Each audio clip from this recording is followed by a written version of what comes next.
You have been sick for 11 days. You assumed it would pass in 48 hours the way these things usually do. It has not passed.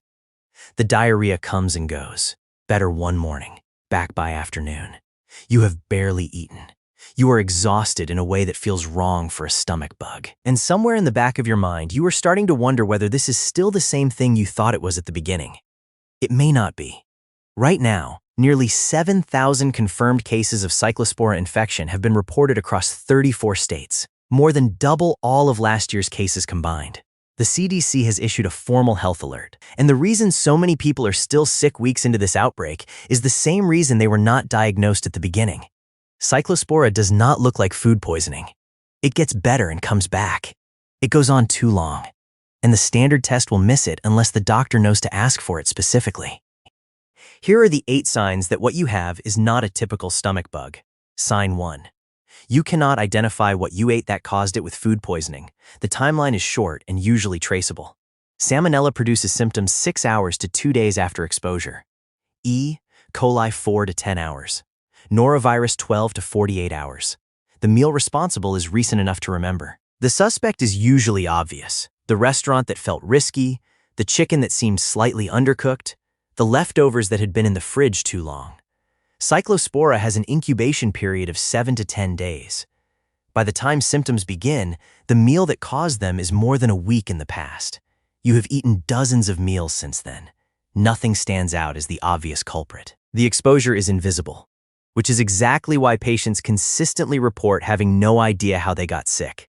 If your gastrointestinal illness began without any traceable meal, in the context of having eaten fresh produce in the past 2 weeks, the incubation gap is the first sign that this is parasitic rather than bacterial. Sign 2.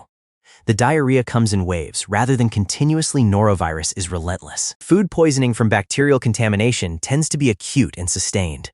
The body is trying to expel something, and it does not stop until the process is complete. The illness is concentrated into a short, brutal window, and then it ends. Cyclospora does not behave this way. The diarrhea comes in sudden, urgent, explosive waves, and then it stops. Between episodes, there are stretches of feeling relatively normal. Well enough to wonder if it is over.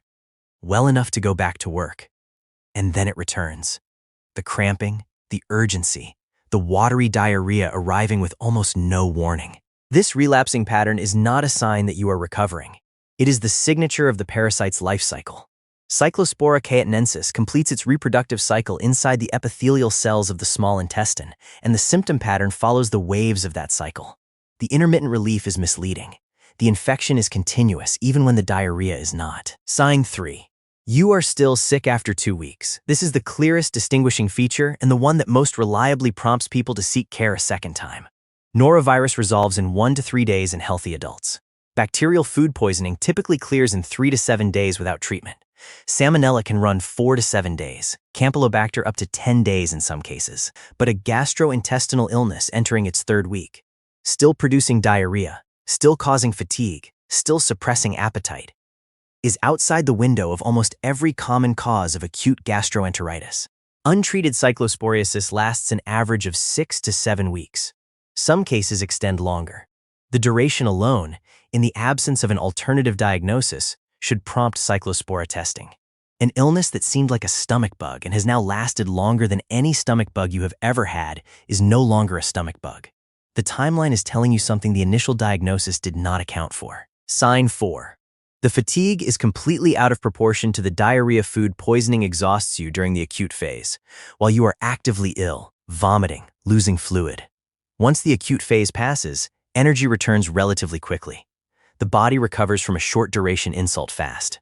What patients with Cyclospora describe is different. The fatigue persists and worsens, even as the diarrhea moves into its quieter, intermittent phase. People who describe themselves as healthy and active report being unable to complete a normal workday, not because they are running to the bathroom constantly, but because their body feels fundamentally depleted in a way that does not respond to rest. The mechanism explains this. Cyclospora invades the epithelial cells of the small intestine, the cells responsible for absorbing nutrients from digested food. While those cells are infected, absorption is impaired. The patient is eating but not absorbing. Simultaneously, the body is running an immune response against a parasitic infection. The combination, Immune activation, nutrient malabsorption, daily fluid and electrolyte loss. Produces a fatigue that is structural, not incidental. It does not resolve with sleep. It resolves with treatment. Sign 5. You have lost weight without trying. Losing 5 pounds during a 48-hour stomach bug is fluid loss. It comes back within days of normal eating. Losing 8, 10, or more pounds over 3 to 4 weeks of a gastrointestinal illness that has not fully resolved is not fluid loss. It is the consequence of weeks of reduced appetite, impaired absorption, and the metabolic cost of fighting a prolonged infection. Appetite suppression in cyclosporiasis is disproportionate and persistent. The gut is inflamed and eating worsens cramping. Nausea makes food unappealing. But unlike viral gastroenteritis, where appetite returns aggressively once the acute phase passes, Cyclospora continues to suppress appetite well into the 2nd and 3rd week. The body is not recovering its intake because the infection is not resolved. Significant unintentional weight loss over a multi-week gastrointestinal illness, in the context of the other signs here, is one of the findings that most reliably distinguishes a parasitic infection from a self-limiting viral or bacterial one. Sign 6. The standard stool test came back negative. This is the sign that should immediately shift the clinical picture, and the one that most patients are not told to interpret carefully. A negative stool test does not rule out Cyclospora. This is not a technicality. It is a fundamental limitation of the standard test used in most clinical settings, the routine ova and parasite examination. The stool test ordered when a clinician suspects a parasitic infection does not reliably detect Cyclospora cayetanensis. The parasite requires a modified acid-fast staining technique or PCR-based molecular testing to be identified. Neither is included in a standard stool examination unless the clinician specifically requests Cyclospora testing by name. The CDC Health Alert issued in July 2026 explicitly instructs clinicians to request Cyclospora-specific testing because routine methods will miss it. A patient who was tested received a negative result and was told the test ruled out parasites has not had Cyclospora ruled out. They have had a test that was not designed to detect it come back negative. If you were tested and the result was negative, ask specifically whether Cyclospora was tested for and whether PCR testing is available. The answer to the first question is likely no. The second question is the follow-up that leads to the right test. Sign 7. No one else in your household got sick. Food poisoning from a shared meal spreads to everyone who ate it. Norovirus spreads person to person with extraordinary efficiency. One infected person in a household typically infects others within 12 to 48 hours. A stomach bug that spread through your household, your office, or your social group is almost certainly viral or bacterial. Cyclospora does not spread person to person. This is one of its most defining epidemiological characteristics. It can only be transmitted through food or water contaminated with the oocysts of the parasite, the infectious stage that is shed in human feces and must complete a maturation process outside the human body before it becomes infectious again. You cannot catch it from someone who has it. You cannot pass it to someone in your home. If you are the only person in your household who is sick and others shared meals with you, that pattern fits Cyclospora. You may have been the one who ate the salad, or had the garnish, or ordered the dish with the fresh herbs. The exposure was individual, even if the meal was shared, because fresh produce components are not equally distributed across every plate. Sign 8.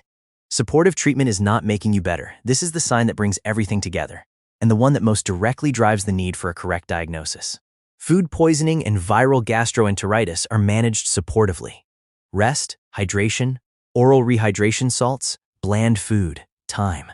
For the vast majority of acute gastrointestinal illness, this is the appropriate and sufficient treatment because the illness is self-limiting.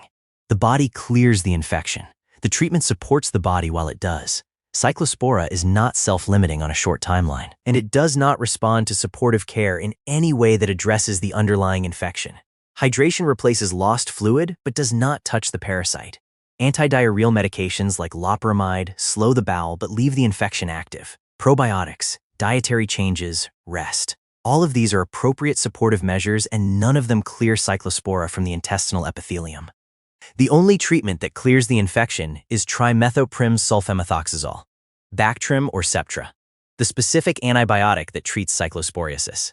Patients who have been sick for 3 weeks and start the correct antibiotic typically begin feeling significantly better within 3 to 5 days. The contrast between 3 weeks of supportive care producing no resolution and 5 days of the correct antibiotic clearing the infection is the most direct evidence that the initial diagnosis was wrong. If you have followed all the right supportive advice and are still sick, the treatment did not fail. The diagnosis did. Pattern is specific enough to act on. Illness that began 7 to 10 days after eating fresh produce. Diarrhea that comes in waves and keeps returning. Fatigue and appetite loss that persist beyond the acute phase. Duration extending past 2 weeks. A negative stool test that did not specifically test for Cyclospora. No spread to people in your household. Supportive care that has not resolved it. Go back to your doctor. Use the name Cyclospora-specific. Ask specifically for Cyclospora testing, not just ova and parasites. Ask whether PCR-based stool testing is available. If trimethoprim sulfamethoxazole is prescribed and you improve within a week, that confirmation is the diagnosis the first visit should have produced. The illness is treatable. The delay between exposure and correct diagnosis is the only part that is not.